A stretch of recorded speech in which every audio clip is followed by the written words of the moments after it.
Welcome to the realm of magic and mystery, classic horror and sci-fi. You are now entering the House of the Unusual podcast with your hosts, Eddie and Joe.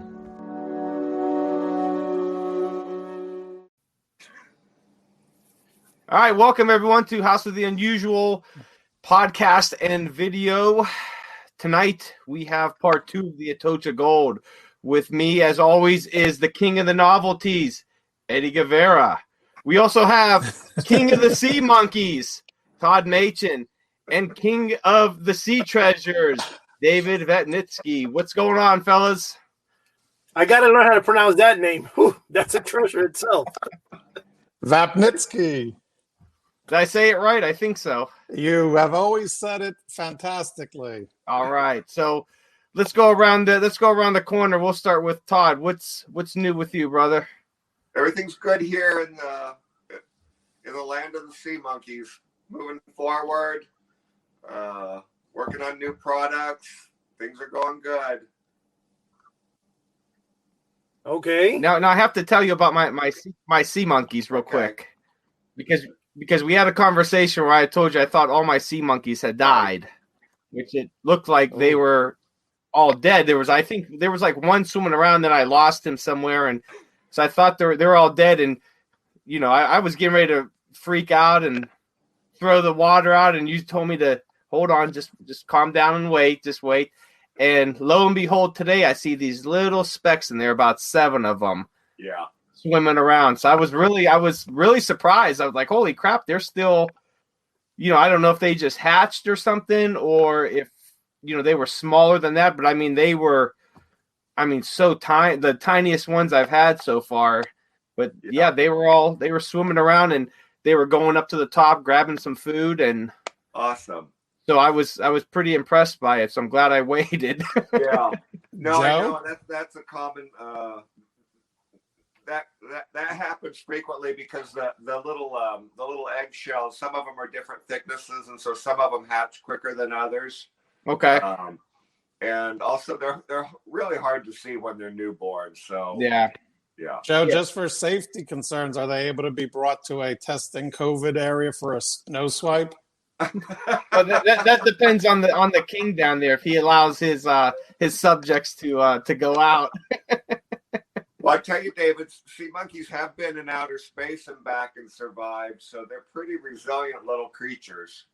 Yeah, that's what made him popular when they went into outer space with NASA. Now, I want to just real quick. So, if anybody out there has the sea monkeys, just if you think they're all dead, give it a few days and wait, because chances are you'll see some more out, you know, hatching and all that, or floating around. So just a precautionary warning, I guess. Yeah. Thank you, Joe. Well, just one quick question. One quick thing I wanted to show you guys. Mr. Todd showed me that there was some information in my website, which I hadn't seen. And there's this guy named Dr. Saab, I think. And the guy's been very helpful, but he found this on the internet. He thought it was my robot plants, you see. Unfortunately, they're not. This plants here are totally different. And this is a pretty nice way, the way whoever was selling it cut this out of either Big Lost in catalog, The House of a Thousand Mysteries, or they cut it out of an Abracadabra Magic Shop catalog. In fact, the one that's just above the post has this image. Now, here is the 7-foot ghost, but here's the special that I did of it, which one actually sits behind me now. And I wanted to show the cheaper version of the ghost, which is the one in the envelope here that I have. This is the one I've been selling for the longest time. And maybe some people, if you ever, when we were talking about the 7 inflatable dinosaurs, 7 gigantic dinosaurs for $1. Later on, it was this is what they look like. Here's the foot sections. And last but not least, I want to show something that's very interesting. Here is the original 7-foot ghost. Now, this here, if you see the date when I got it, June 1974, this is original, and this is not the Johnson Smith. The Johnson Smith, I don't have it right now pictured, but this is my original that I put into this casing, and it's actually pressure sealed so that the balloon here, as you guys could see, would always be intact. And if anybody out there has this, You got to send it to me. You got to send it to me. That's great. Joe's in shock. That's great. We got to bring Joe. We got to bring Joe there to the full. There you go, Joe. Right behind you, Joe. I use my X-ray glasses to see all the different products. Okay, so now what we're going to do is, with permission from the man himself, and we need permission from, is it okay, sir, for us to go into the ocean bottom? And, I mean, being the fact that you got your trident and all this, is it okay for us to now show the gold? Yes, let's get to the gold, people. Well, here's basically what the story is. Right now, as we are right now all together, we're doing part 2 of Atocha Gold, the 1985 35 tons of gold and silver that were retrieved, and Mr. David here was one of the divers in that original dive. You can even see David in National Geographic. You actually see a young David in. I saw the other day. I was looking at the original National Geographic in the History Channel. I actually got it to what's called the History Vault. It's a special where you get all the the stuff from the History Channel and more, and you put Atocha Gold. And there's a couple of scenes where you could see David there, which is so funny. I forgot to mention that to you, Dave. But anyway, having said that, we're going to give you the floor, Dave. Okay, and right now. Go ahead, sir. Well, first of all, I want to, before starting, thank everybody. It's great being with you guys. Thank you for the second invite back to the show. Yeah, bravo. It's a lot of fun to do. I never realized how hard these live podcasts are. It takes about a half hour of setting up. It takes security with brinks and armored cars to get the artifacts in and out safely. And by the time you're done, it's hours worth of work. So I hope everybody who's watching enjoys and really has some fun with these as well.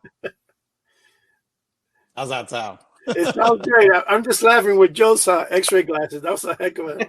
I like that scene. There, guy. Well, in the last episode, he had the pocket ghost flying around at different times as well. Oh yeah, he was hanging out with us. So I'm prepared for any and all things that may happen in the show. But anyway, so if you are tuning into part 2, this episode, and you don't know what happened in part 1, just a real fast recap. I had the opportunity to work in 1985 as a diver for Mel Fisher, brought up the 35 tons of gold and silver. And tonight, the emphasis seems to be, maybe we should have entitled this particular segment, Candles or Candlesticks of the Atocha. Somehow in my division and in my years of acquiring Atocha artifacts, I have got 3 candlesticks. One is actually a devotional column, but we believe it held a candle. And I'm going to share these with you tonight and tell you a little bit about the story behind them. And it's really fascinating, at least always to me, because you got to remember, the last time these candles or candlesticks were lit, they were likely on board the Spanish galleon Atocha, returning to Spain. And the Hulk threw the ship under the water and it sank. So anyway, of course, these were lit 400 years ago.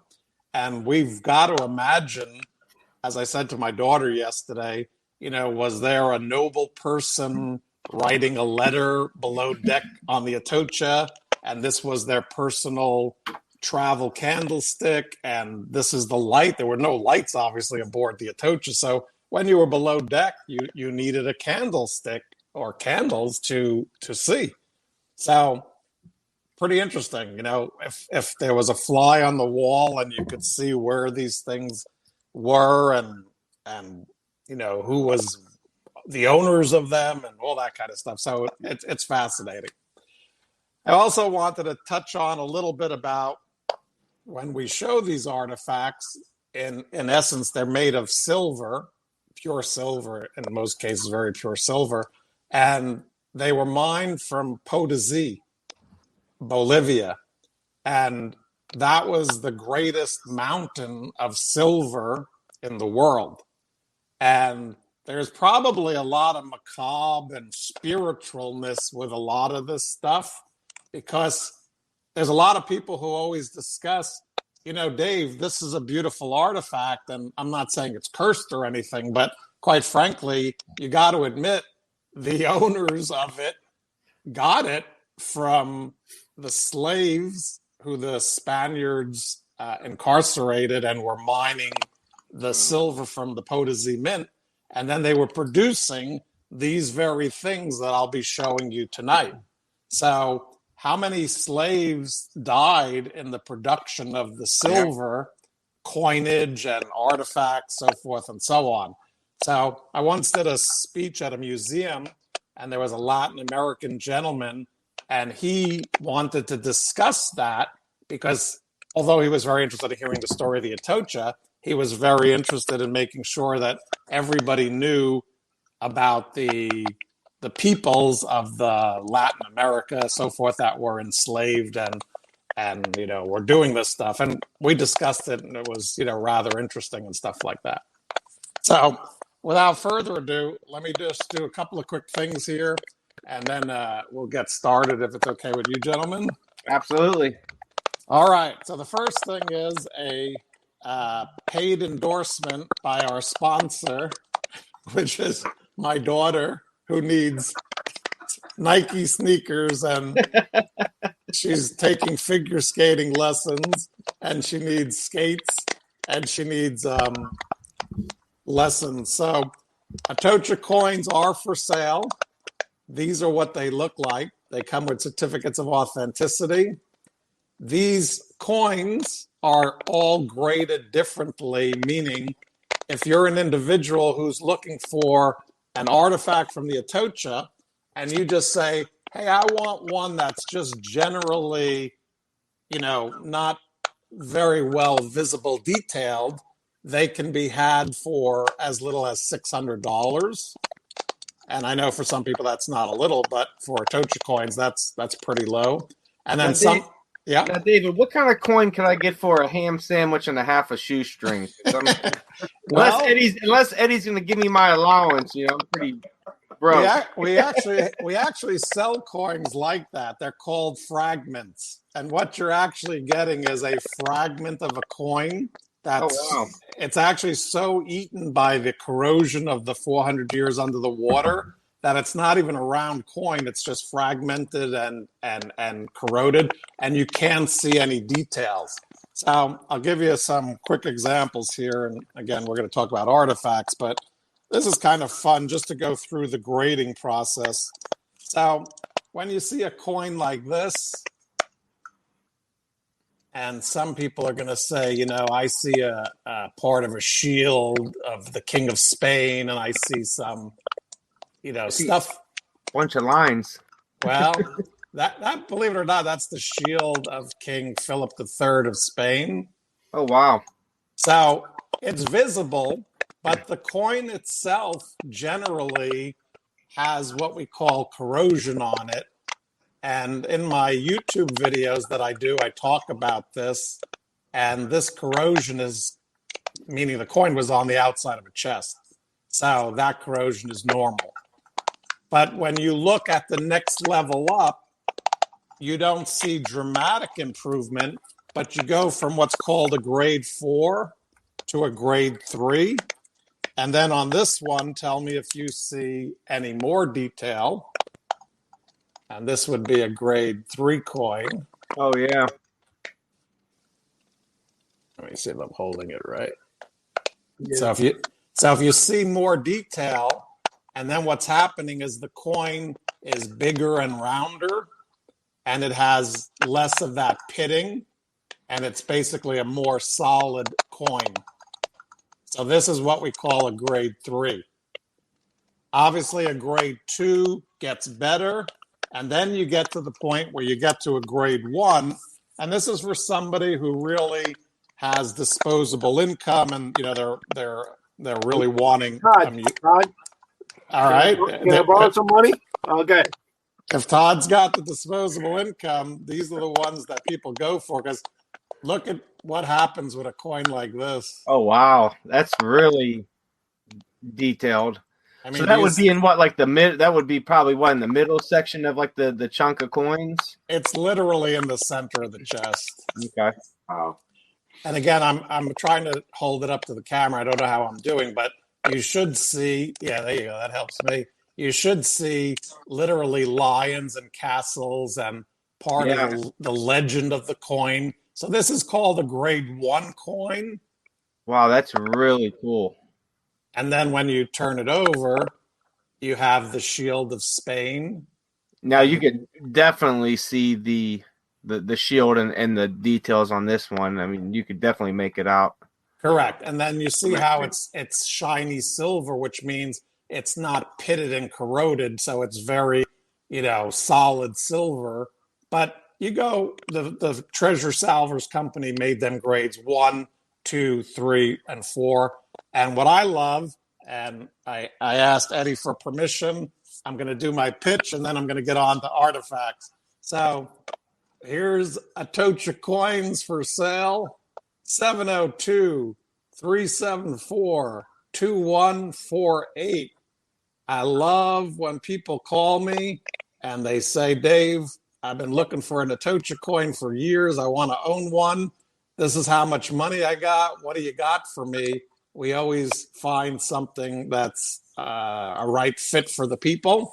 That's and great. Then if you want to watch some videos about and learn about Atocha coins on YouTube, Atocha Dave, there's 4 videos discussing Atocha coins. So I'm easily found just by typing in on YouTube Atocha Dave. And if you want to email me, it's skyvaper247@yahoo.com. And even though Eddie puts all of these in the links, for some of us who are of the older generation, How did you do the magic trick? It was empty, and now suddenly it's got writing on the paper. You was writing when it came empty, now it's got writing. Go ahead. I pre-prepared this on Instagram, Atocha coins, and then you can see posts, or as they say, PM me. I guess that's private message me if you want. So whichever method you choose, but I really enjoy speaking to people. A lot of times they say it was my dream and I couldn't do it. And, I'm speaking to somebody who had the opportunity to dive and know Mel Fisher. So I love talking to them. They say sometimes it's a dream come true. So anyway, you all got your, 15 minutes of fame, and that was my 15 minutes of fame and stuff like that. Well, I have a question. Where is the coin that you set aside for me that I'll be getting from you? Is it there? Sure. I mean, if you want to slip a grade A in there, it'll be okay. Grade 1, it's fine with me. Yeah, David, send me one of those really rare ones with the portrait of George Washington on them. Not on the Atocha, I know that. Really? Wow. Here's the king of sea monkeys is trying to send me a fake coin when oh my gosh. All right. Wow, Lincoln was on the Atocha? What? Wow, man. And then I'll be showing it to people. They go, there's only a problem, Ed. What? George Washington wasn't born yet. Oh, really? Go ahead, Dave. Eddie, I got to thank you, by the way. Being a new guest on House of the Unusual, I happen to find just today, as a matter of fact, one of your earlier videos from 6 years ago. And it was great, like 2,000, 3,000, 6,000 views, whatever. But it was maybe the first one you ever made.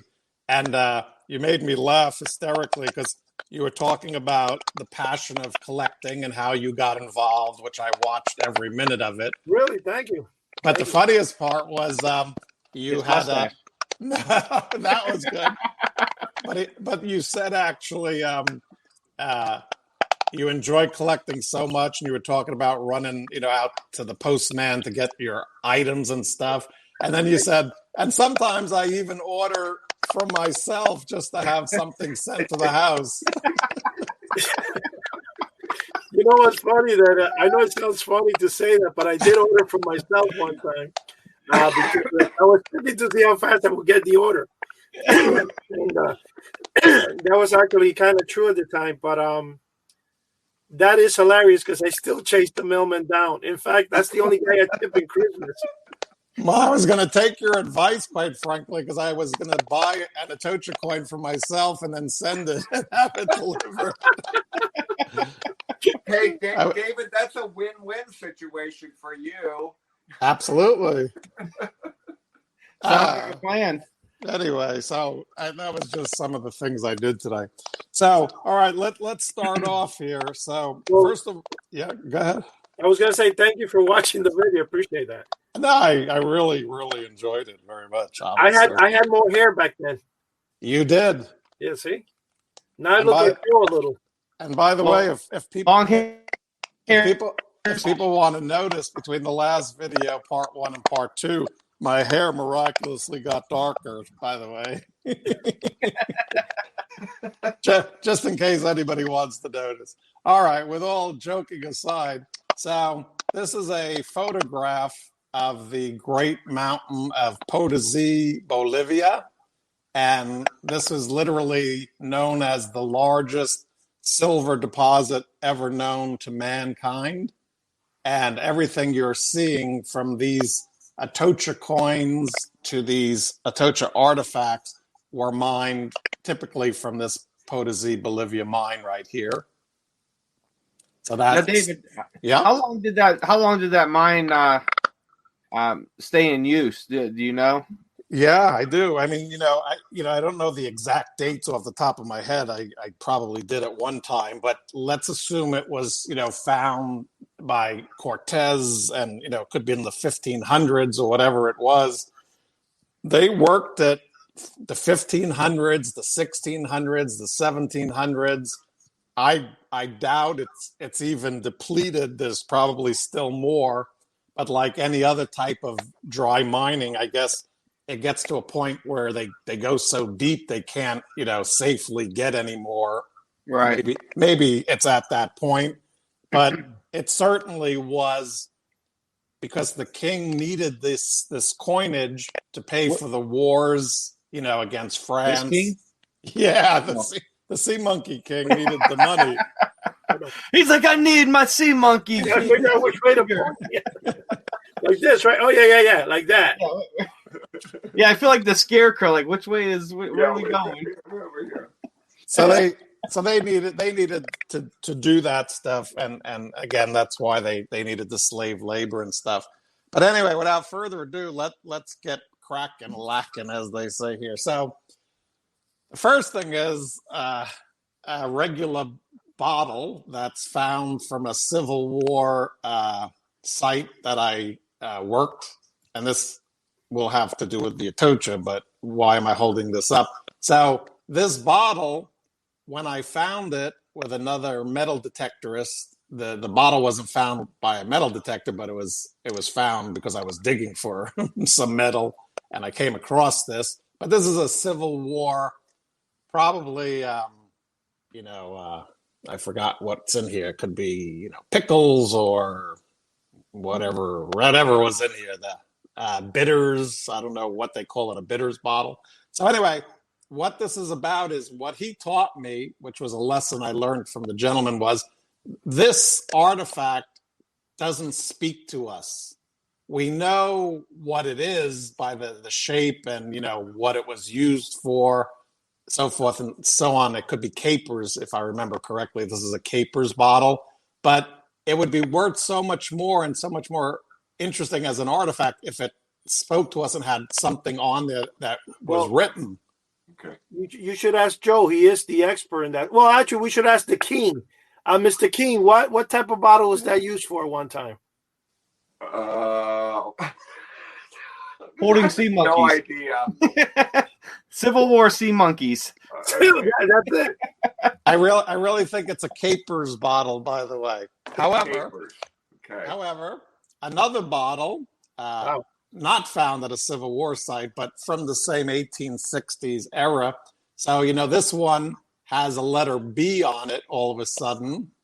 And when it's beautiful, and the color is gorgeous as well. But when you find it and you see the B, at first you might not know what you found, but fantastically, you turn it over and then look what it says. Dr. Brown. So those Dr. Brown sodas that you drink?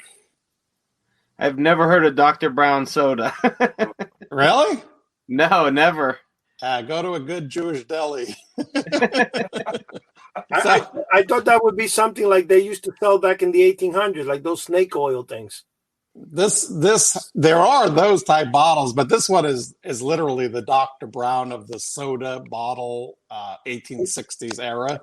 Is that wow. what they call the green? There's that type of bottles that were sold during, I think, World War II or World War One, that they were green and they had like made by radiation or something. You know what I'm talking about? Oh, that they call those Vaseline or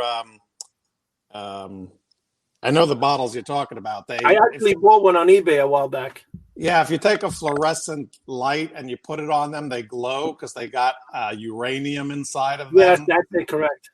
Yeah. No, Joe, you can't have it. You can't have it, Joe. Okay. That seems safe to have. It's actually safe. Pretty safe.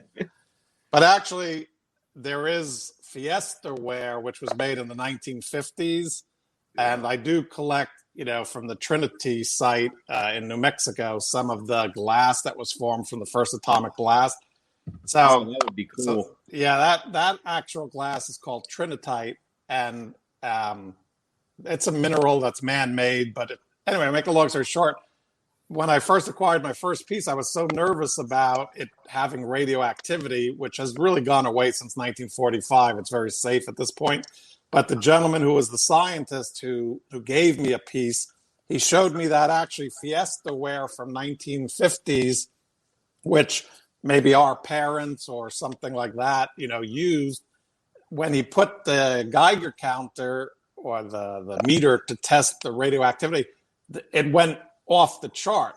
Not with the trinitite, but the Fiesta ware that was red. It's red. Fiesta ware, not the other colors. Red Fiesta ware literally was made with uranium-230 something, and the people didn't die from it like from radiation poisoning, but it is giving off a lot of radiation. That's crazy. I have to check my Fiesta ware now and make sure you think sea monkeys can survive in that, or maybe come back to life?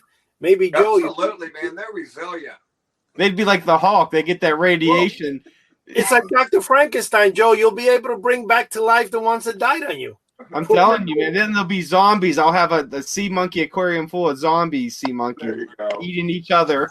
The three-eyed sea monkeys. Yeah.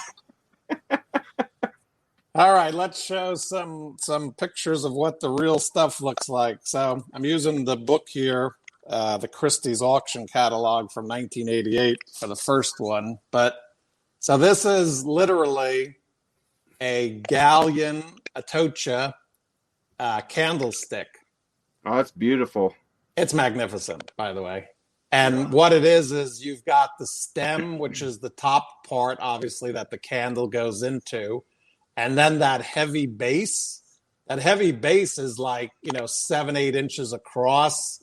And it's very solid silver, heavy silver. That stem is heavy silver. And these had to be heavy because if these were used on the galleon and the ship is tossing and turning and doing that, you can't have a wooden ship go on fire. So literally, these things are pounds of silver. Only Eddie's ship does that. That's all. No. I was going to say, instead of sending me the coin, I'll take the candle instead. Yeah, well, everything I showed tonight is a step up from a coin because artifacts are one of a kind, meaning there could be one specific candlestick that was found, and there's been no other ones that match it on the Atocha. And then there could be another one that 7 or 8 of them were found, and they're similar. So how do you price a one-of-a-kind artifact? This is not a one-of-a-kind. There were a couple found, but maybe these are the ones that the captain or nobles had on board. Certainly the galleon needed light below deck, and this is silver. So we're going to show the actual one that I own, which is the stem. I don't have the base, which is that heavy part shown there, but it definitely screws down into a base. I'll send Dave, you. what is that? What is that worth with the base? The holder. The price there looks $1 million. What is that? $1 million or what is that? Well, this is a 1988 Christie's auction of the Atocha and the Santa Margarita in New York City. They had that auction, and that particular piece went for $12,000. Holy moly! Joe, that's nothing. I'll send you the check tomorrow. Yeah, I got it. Hold on, it's on its way. And by the way, that's 1988. Today, when you figure all the years, they've gone up in value because people want them more so now than ever before. Wow. So here's mine right here. Oh, that's beautiful too. Well, it's the exact same stem that you just saw, except we don't have that base. And I'm going to kind of bring it in again. We're working with the camera here, but look at the amazing workmanship of this literal. This is screwed down into the base. I was gonna say you could actually see the craftsmanship on yours rather a little bit more than the photo, and that's just that's just crazy. I mean, what's amazing about this is these are threads. I mean, that's the correct mechanical word. So the threads go down into the base, and then it's securely held there. I'm trying to get a shot inside there, but of course, a camera can never do justice to what I'm holding right now. Is literally a lot of my friends and myself are silver stackers. We collect silver, but if you ever have a 10-ounce bar of silver in your hand, it's got a lot of weight to it. This has about 12 to 14 ounces of silver. This is heavy. This is not light silver. This is very heavy, pure silver. Wow. Yeah, that looks heavy. I mean, it looks like it's a solid piece of work. It is. And again, with that base, which would be probably another pound of pure silver, you had a couple of pounds. So the thing wasn't, falling over and stuff like that. I'm going to also do something a little bit ceremoniously here tonight, but real fast before I do that, I just brought this out from down below in my collections. This is nothing other than I picked up at a Salvation Army for scrap silver. This is sterling silver. And this is from the 1950s. And when people got married, people gave these as gifts. But the reason I'm showing this silver candlestick from the 1950s is it's sterling. And listen to this.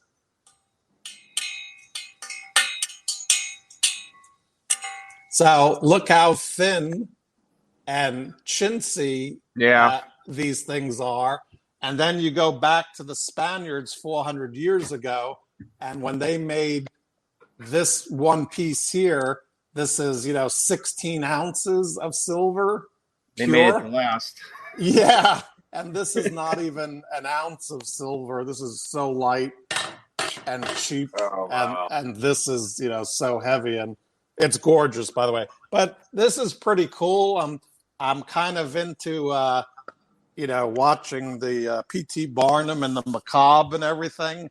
So I didn't want to put an actual candle inside of here because it is a 400-year-old artifact. But just for the memory of the noble person or whomever was aboard the Atocha who owned this 400 years ago, and now I'm acquiring it. I just took a candle that was by my Little bath, teacup candle. my little teacup candle, and it won't hurt the artifact, but just for ceremonious purposes. That's 400 years old. That's exactly what it is. This here, as you know, came off the Atocha. The Atocha sank in 1622. And that literally means that in next year, in 2022, is the 400th anniversary of the sinking of the Atocha. So this was not brand new when they put it aboard. Maybe it was a 20-year-old piece. So it's at least, 420 years old, let's say. But anyway, so it's pretty cool. If I just put this on top here. I can't get anything in my house to last a week before breaking, and that's 400 years old. Well, like you said, they don't make them like they used to. Yeah, but that's true. Anyway, this is just kind of fun. Let's just light it, and I don't want to damage the artifact or anything like that. But when you got a candle, and the last person who had this lit was literally like aboard the Atocha, and it was sinking in the storm, and we don't know how they perished, but if they made it or not. But anyway, there's a little ceremonial lighting of you could have some souls attached to that. Whoever owned it. You always hear the stories of how people on Earth, they get attached to objects, and then when they pass on, they part of their I don't know, their energy remains with those objects. So, like you said, that could have been a captain's on the captain's desk, and a part of him, he could have looked at that every time he sat down at that desk, and a part of him, could still be with that candle. That's definitely my feelings, and about these things. But well, Dave, you think about it. You think about, like you were talking about earlier, like all the slaves that probably passed away just in the mining of the silver, and then all of the people that were on the ship that perished when it sank. There's a lot of souls that could be attached to that one candlestick. Eugene Lyons is the doctor who found the Atocha. I know everybody says Mel Fisher found the Atocha, but Eugene Lyons is the doctor who was able to read in the archives of the Indies in Seville the actual location of where the Atocha was, and he sent Mel Fisher to go find it. But he, in a documentary, he said, this is blood money. And I'm not saying, people shouldn't buy an Atocha coin, certainly, but let's not kid ourselves. The Atocha had bars on board, and when you read in the manifest, it's for slaves that were bought in Cartagena, and they were using bullion to buy slaves, and slaves were working and producing this stuff. So, just a little bit of history. 1 second, Dave. I want to ask you a question. When I get my coin, can it be the one that they didn't use to buy any slaves? At least my coin doesn't have blood on it. I don't want weird stuff to happen here. You know what I mean? I'm gonna send you one that was blessed by the Pope himself. Oh, that would be good. Let me bring it back up and go ahead. It brings only good things. All right, so this is a second artifact, and I was going to so many different bank vaults today that I didn't have the opportunity to get to this one. But this is a second one that I own. And this is tremendously valuable, even compared to the one I just showed you, simply because this one is what's called gold gilt. So it's silver with gold gilt heavy wash on it. And to give you an example, and I'll bring this back up and tell you a little bit about this, but to give you an example, this one silver coin in 1622 was literally, if you were a sailor aboard the Atocha, you would get a month's wages, and it would be this one coin, and you could provide for your family, buy food, so forth and so on. So this was a lot of money this 1 ounce of silver was a lot of money in 1622. And they made smaller denominations, 4 reals, 2 reals. But this was like $1 back then, and $1 for the month was a lot of money. So is that what they call pieces of 8? That's how it's called, pieces of 8. A full round piece like this is the whole 8 reale. If you were to buy a smaller coin that was half the weight, it could still be round, but that would be a 4 reale. And then a smaller coin like this one compared to this. This is a 2 real coin versus an 8 real coin. How did they print those, by the way? I'm sorry? How did they print them? What did they do? Did they I'm just kind of curious. Do they like use a hammer and chisel type of thing? There's a picture right here on the certificate which shows it. They actually used a anvil and die and hit the molten metal, and they were all hand struck. Got you. So there's an actual picture of exactly. That's exactly what I thought, but I wasn't sure. That's why they're kind of like off center, some of them. Yeah, the Spaniards didn't care about the looks. All they cared about was there was 1 ounce of silver in there. And, they really didn't care about making a pretty looking coin. So treasure coins are that. So when you think about it, if this person had a 18, 20 ounce silver candlestick and 1 ounce of silver was a month's pay, this was over, 2 years worth of pay, whoever owned this. So this was not this belonged to a noble person or clergyman or whatever. This kind of stuff was not, owned by a regular person. And then obviously, if this person had this one made in the New World or brought it from Spain and traveled with it in their, their belongings, can you imagine the opulence of not only having a heavy silver candlestick, but having it gold washed, where gold was worth so much more than silver that you even had it washed in gold as well? It just blows my mind that how much gold and silver and jewelry and precious rocks were on the Atocha. I mean, I can't even fathom what was on there and just how much all that stuff is worth. It just blows my mind. Well, in the first video segment, Eddie was correct when he put up there on the title, the page, it says the $1 billion Atocha recovery. Yeah, that's crazy. There's $1 billion on the Atocha. I mean, you figure everything on there. Was there anything on there that was like simply made, or was it all, just silver, gold, emeralds, stuff like that? Was there anything that was just, copper, tin, bronze, or anything like that? Yeah, some of my floating, gold mine. Joe, you can't get the copper coin, Joe. It's got Abraham Lincoln on it. Go ahead. You know what? But I'm sort of with you guys, because before I got involved with Mel Fisher and got all this stuff as my possessions, when I went down to the Florida Keys and I saw Mel Fisher's Treasure Museum, he may have had an anchor, and literally as a young kid, a piece fell off the anchor and it was a piece of rust. And I would lean over the railing and bend down and pick up the piece of rust that fell off the galleon anchor. And you know what? It was priceless to me because it was from the Atocha. And when you looked at it, if you showed it to anybody, it was a piece of rust.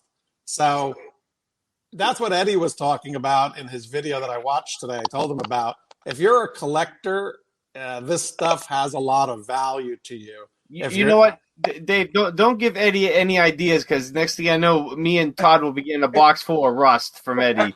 They're not from my basement. It means a lot. Well, don't laugh. But literally in my garage, I have a box filled with Atocha iron rust. I'll take Atocha rust, but I'm not taking Eddie basement rust.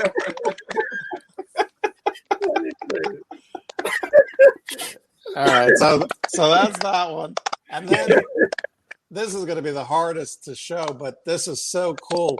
On the bottom of that very piece that I just showed you is not only the treasure salver's artifact number, but there's these 2 pomegranate and stamps on there. So it's a king's seal of a crown and pomegranate, and the pieces that were found, there were only 7 of them in the entire Atocha that were all different objects, but this is from the 7 pieces that were found in one box. So this pomegranate group were all gold washed, and they were all together. So whoever owned this exact piece, literally, we know was with the other 7 pieces that were found, and they're of the highest quality. And then when I keep showing you the certificates, like for the coins, well, when you have an artifact from the Atocha, you get an artifact certificate, and it shows the actual artifact right there, and it says artifact from the Atocha instead of coin from the Atocha. And then this is me holding the piece right there. And in the background, I got the National Geographic on when we're under the water looking for the stuff. But there's the piece right there. And then one of the things, believe it or not, that makes this even so much more valuable is Mel Fisher did book covers and advertisements for the state of Florida to entice people to come down to the Florida Keys. And this is the famous picture of him on a book cover, and I'm going to zoom in for you because I took this picture and I had it enlarged. So you see he's got a top hat with his white tuxedo, and he's got his long gold chain. But in that top hat right there, in the next photo where I zoom in, if you look, and let me get this just right. So I don't know if you can see it, but right there, if you can see that, that's literally. I think the photo, the other photo is the one that had the zoom in. This is the. You know what, Eddie? Yeah. I couldn't. Oh, there we go. I couldn't do it without you. You zoomed out.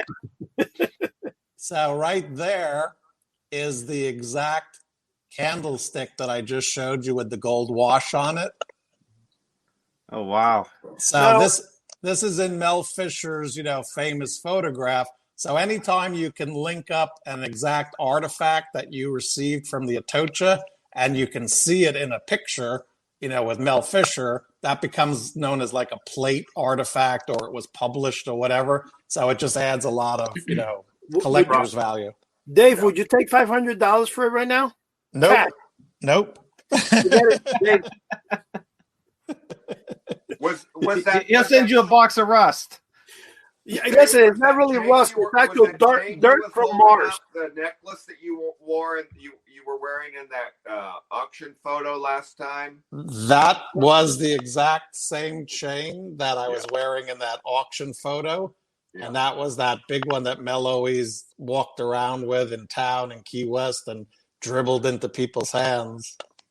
But Eddie, that chain was so amazing. I couldn't believe how big that was when you were showing it. And if anybody wants to know what we're talking about, check out the first video with Dave from a couple weeks ago, and you see pictures on just how huge that chain actually is. Yeah. Let me ask you a question here to Mr. Todd. Mr. Todd. Yeah, get a little closer there. Oh, you see what Todd is showing right now, a cup that, well, he was so nice, he sent me a version of it. I got mine in the post office. Look at that. I just thought I want to show that to you guys. Oh, that's cool. Where's mine at? I gave it to Todd as a gift, He's a nice guy. It is beautiful. Boy, and all I got was a rock. Well, wait a second. Listen, your rock came from Mars, so it's special. Yeah. Along with the bucket of rust. Yeah. Well, as we all get to know each other, I know you'll all be getting a piece of Atocha rust.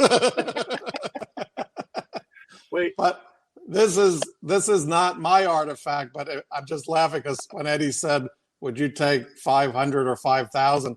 in that same group of 7 gold washed pieces was this piece, which is a chalice. Oh, wow. So it's silver with that same pomegranate group, as they call it. So it's from the same person and the same grouping.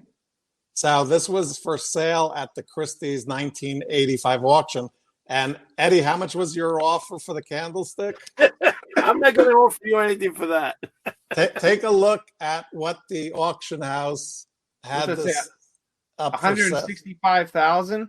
That's what it sold for. Look what it appraised at.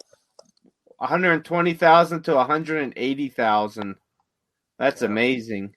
And now is that a drinking chalice, or is that like a bowl for like fruit?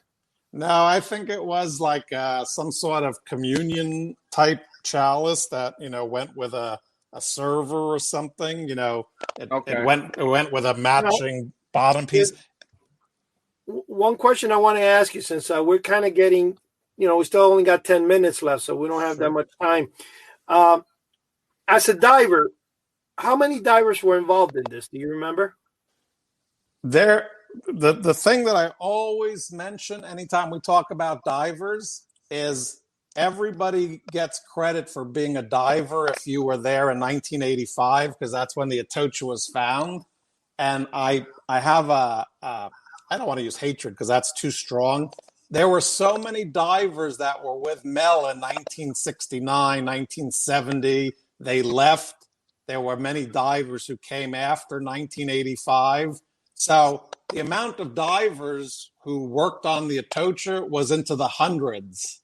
Oh, wow. Over that many years, by the way. Years. Yeah. But every time we talk about divers, everybody always says, Golden Crew and you were there. And well, yeah, but give credit to anybody who helped Mel earlier, before the mother lode was found, after the mother lode was found, during the mother lode being found, so forth. Teamwork makes the dream work. Well, here's the ultimate question. The reason I'm asking you how many divers is, how much of the treasure were each of you allowed to keep or given? So that's the biggest question. We want to know if you're a millionaire or not. We're just adding. So when you're a billionaire. Yeah, we could be a billionaire. So we want to add you next time. Dave, the billionaire Atocha diver. Well, Mel Fisher, like I said, when you type in his net worth, which you can go to any website, Yahoo, Google, and say Mel Fisher net worth. So Mel Fisher's share was $100 million. Hold on. That's $100 million. Man, how many collectibles I could buy with that?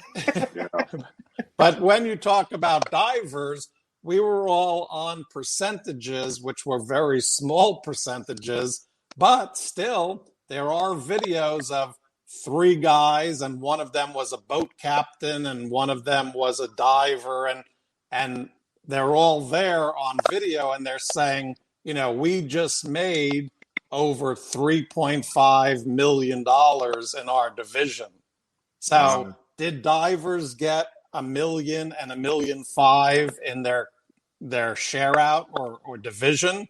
And the answer is yes. However, we always joke that you can't walk into the skating rink studio and say, I'm going to give you this and give my daughter 18 lessons for figure skating. They want cash. So is this worth $1.5 million when you all add it up? Maybe it is, but until you convert it into cash, you'll never know. Because we're running low on time, I don't want to miss this, because this is really, when we get into stuff and we talk about museum stuff, then we might as well end on this piece here. So I apologize about how difficult everything is, but I'm going to walk you through it. This is literally, that tag there is the artifact tag that's hanging out. Every time we find an artifact, we print up a tag and we put a little rope around it, and then it stays with the artifact so that on board we know what artifact it is, and then the certificates are printed up. But what this is amazing, quite frankly. There's only 7 or 8 of these known in the world. 7 or 8 in the world, and all of them came from the Atocha. No other Spanish shipwreck has ever had any of these found on them. So we found candlesticks on other shipwrecks, galleons. We found tons of coins on other galleons. We never found these. And the very reason I talked about at the beginning with the bottle is because this is thought to be a devotional column. And obviously it was from a church and it was being taken back to Spain. And I apologize, it's left in its original condition. We didn't conserve these because we were so interested in keeping them historically as found. We don't want to hurt them, but I'll give you an example. If you look right over here, you can see a heart. Actually, it's hard to tell. It's hard to tell. Yeah, you can see it tell a little bit. Yeah. So there's basically 6 panels or 6 sides to this. And on one of them, for example, there's a heart and there's arrows, and that's the Sacred Heart in a religious meaning.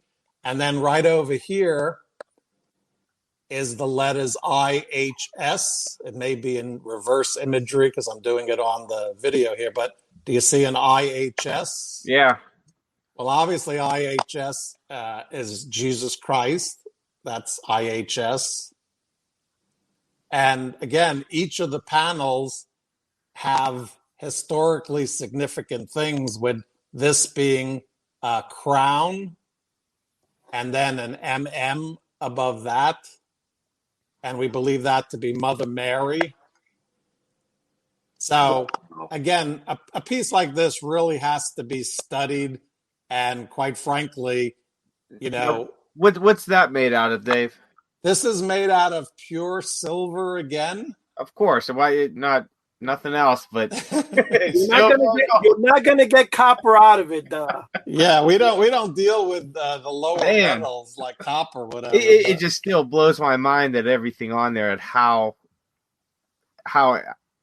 crazy. I just silver and gold and everything on it. Just couldn't imagine that. Now, I'm imagining this. If Dave has that much, how much does the king of the sea monkeys own since he's in charge of the sea bottom? How many treasures do you really own, Todd? Just the tip of the iceberg there behind them. Let me tell you, the value of sea monkeys is considerably less than the value of just by this much, though. Just a little.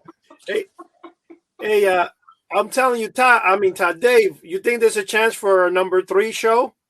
Sure. I'm running out of artifacts, but I'm sure I could find something. I got a good artifact we could talk about. No. This one. We'll talk about. Hey guys, this one. We're at about 2 minutes now, so we're gonna wrap it up. Todd, thanks for coming on board and joining us. David, thank you. My pleasure. For joining us again. We'll definitely have both you guys back. Thank you for everybody out there listening to us or watching us on YouTube or Facebook or wherever the heck else Eddie, signed us on to. If you can, head over to houseoftheunusual.com.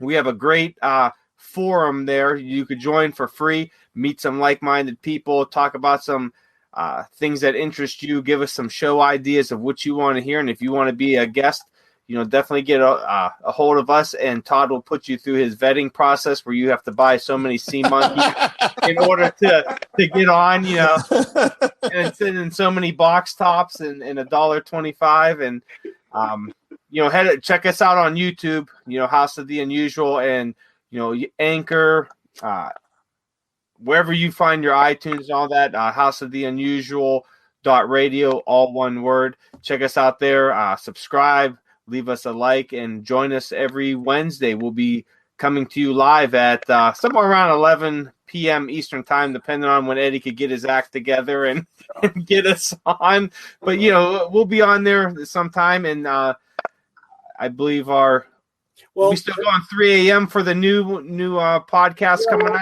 starting what we're going to do after this podcast goes live, like it did right now, it's going to be uploaded and it's going to be available at 3 a.m.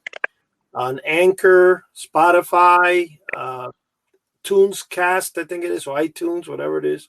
It's a total of 7 platforms we're on. I'm not sure exactly which are. Todd has a bigger understanding of which ones we are, since he does hear all of us many times. And he has us playing at many different rooms in his house, so wherever he goes into, he well, can hear us. like I'm sure Todd sends himself he orders his own sea monkeys, and then he gets a couple. And all right, guys, well, anyway, we're out of time, so thanks for joining us, everybody out there in video and podcast land. Thanks a lot, and peace out. Peace out. So long, everybody.